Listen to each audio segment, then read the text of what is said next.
دین، نوجوانان ملت اسلامیہ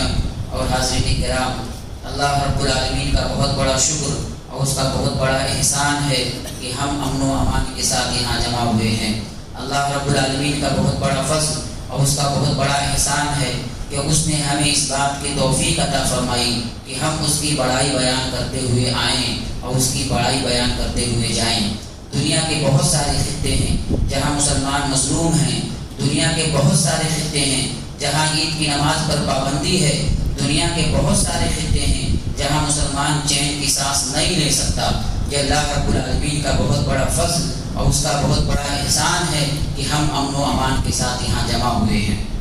سیریا کے اندر صحابہ کرام کو گالیاں دینے والوں نے، قرآن مجید کو ناقص قرار دینے والوں نے کئی برسوں سے تباہیاں مچا رکھی ہیں۔ عراق کو تباہ و برباد کر دیا گیا، عرب ممالک پر بری نگاہیں ڈالی جاتی ہیں۔ مسجد اقصیٰ کا قضیہ ہمارے سامنے ہے جو کہ پوری دنیا کے مسلمانوں کا قضیہ ہے۔ قبلہ اول کو تباہ و برباد کر کے وہاں پہ قتل و خون ریزی، ہماری ماؤں اور بہنوں کا قتل عام، بچوں کا قتل عام، یہ عام سی بات بنا لی ہے۔ ان سارے کے سارے حالات میں ہم مسلمانوں کی ذمہ داری ہے کہ مسلمان ایک جسم کی طریقے سے، مسلمان ایک جان کی طریقے سے اپنے ان مسلمان بھائیوں کو یاد رکھیں، ان کو یہ یاد رکھیں کہ اللہ رب العالمین نے ان کو بھی ہماری ہی طرح سے پیدا کیا ہے،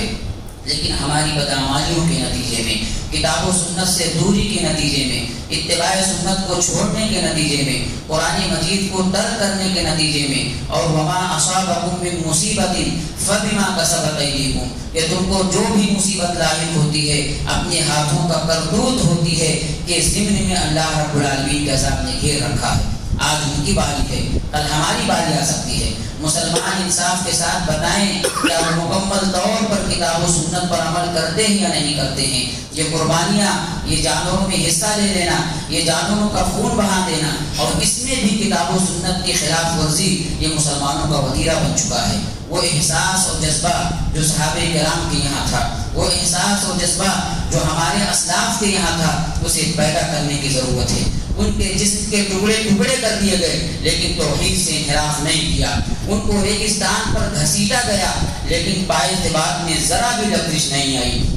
یہاں تک کہ ان کو ہجرت کرنے پر مجبور کر دیا گیا لیکن وہ اسلام پر اور اسلامی تعلیمات پر قائم رہے۔ آج اللہ اکبر، جانور ذبح کر دیا جاتا ہے، ہمارے دلوں میں احساس بھی نہیں پیدا ہوتا، جانور کا خون بہا دیا جاتا ہے، ہمارے دلوں میں درد بھی نہیں اٹھتا۔ معاف کیجیے گا میرے بھائیوں، یہ قربانی جانور ذبح کرنے کا نام نہیں ہے، قربانی یہ خون بہانے کا نام نہیں ہے، بلکہ قربانی یہ احساس کا نام ہے کہ جس طرح حضرت ابراہیم علیہ السلام نے اللہ کے ایک اشارے پر بڑھاپے کے سہارے اور اپنے لختے جگر کے گلے پر چھری چلا دی تھی، اسی طرح اگر آج ضرورت پڑی اللہ رب العالمین کی راہ میں، اس کی اطاعت و فرما برداری کی راہ میں اپنے مال کو قربان کرنے کی، اپنے گھر بار کو قربان کرنے کی، اپنے اعزاء و اقارب کو قربان کرنے کی، اپنے رشتوں کو قربان کرنے کی، اپنی خواہشات کو قربان کرنے کی، اپنی انا کو قربان کرنے کی، حتیٰ کہ اپنی اولاد اور خود اپنے آپ کو قربان کرنے کی، تو اس سے پیچھے ہٹنا تو دور کی بات، سنت ابراہیم کو ادا کرتے ہوئے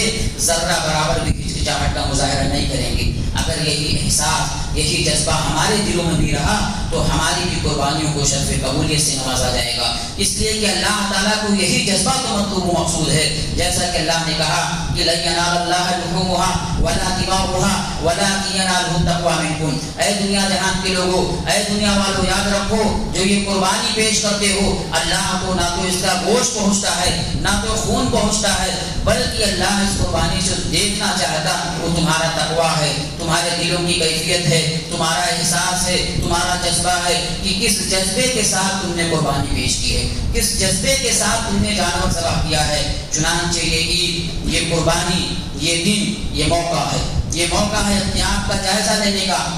کہ ہم اپنے آپ کو اللہ کی عبادت کے لیے کس قدر تیار کر رکھے ہیں، ہم اللہ رب العالمین کی کس قدر نافرمانی کرتے ہیں اور اللہ کے حکم کو کس طور پر انجام دینے والے ہیں، ہم نبی کی نافرمانی سے کتنا شرماتے ہیں، جہنم سے کتنا ڈرنے والے ہیں، اور اسلام کے مطابق ہماری اپنی زندگی کیسی ہے۔ یہ موقع ہے میرے بھائیوں، یہ قربانی یہ پیغام دیتا ہے کہ قدم قدم پر اللہ کی مرضی کا خیال رکھا جائے، قدم قدم پر اللہ کی مرضی کا خیال رکھا جائے، ہمارا کوئی بھی قدم اللہ رب العالمین کی مرضی کے خلاف نہ اٹھے۔ اگر ہمارا قدم اٹھے تو اللہ رب العالمین کی مرضی کے مطابق اٹھے، اگر ہمارا ہاتھ اٹھے تو اللہ رب العالمین کی توحید کی سربلندی کے لیے اٹھے، اگر ہماری زبان کھلے تو اللہ کی کلمے کی سرخوئی کے لیے میرے بھائیوں۔ مختصر یہ کہ ہمارا کوئی بھی قدم اللہ کی مرضی کے خلاف نہ اٹھے۔ یہی ہے تقویٰ، یہی ہے قربانی جو ہمیں یہ پیغام دیتا ہے کہ ہماری زندگی کا ایک ایک لمحہ، ہماری زندگی کا ایک ایک پل اللہ رب العالمین کے حکم کے تابع ہونا چاہیے۔ ہماری زندگی کا ایک ایک لمحہ، ایک ایک سیکنڈ میرے بھائیوں اللہ کے حکم کے تابع ہونا چاہیے۔